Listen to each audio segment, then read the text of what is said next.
La chance de travailler sur un film qui se tourne à 90% en studio, pour un chef décorateur, c'est formidable. On part de zéro, c'est une page blanche et on crée tout. La scénographie, les cheminements des personnages, tout est induit dans la décoration. Quand je suis arrivé à Barrandov, j'ai découvert le champ de foire. J'étais hyper impressionné parce que bon, j'avais vu des sketchs, des dessins que Jean-Pierre m'avait montré, mais le voir en vrai comme ça, et c'est un peu surréaliste parce que t'es là et c'est énorme et c'est beau et t'as l'impression que c'est plein de vrais vieux trucs quand c'est tout créé à la main. Le travail derrière m'impressionnait beaucoup.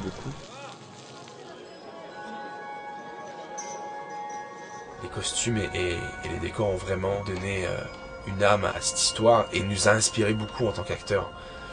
Lorsque t'es costumé comme ça, t'arrives dans ce décor, t'as pas le choix de te laisser embarquer dans le truc un peu. Ça vient te chercher, en fait. Alors le premier parti pris qu'on a eu avec Guillaume Laurent, le scénariste, ça a été de dire je ne vais pas faire une reconstitution historique. Ça se passera dans un univers de contes. On ne saura pas ni où ni quand l'action se déroulera.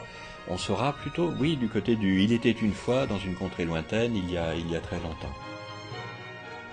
Jean-Pierre nous avait dit, j'ai pas particulièrement envie de l'ancrer dans une période précise. Tout d'un coup, on ouvre une porte créative et on se dit, et ça, c'est très enrichissant. Puis les costumes qui sont tous géniaux. Ce truc un peu grunge, un peu rock, et puis en même temps, on peut pas trop situer dans le temps. Enfin, que ce soit les décors ou les costumes, c'est l'univers fantastique qui peut se rapprocher un peu de ce qu'a fait Tim Burton. Donc c'est vraiment super.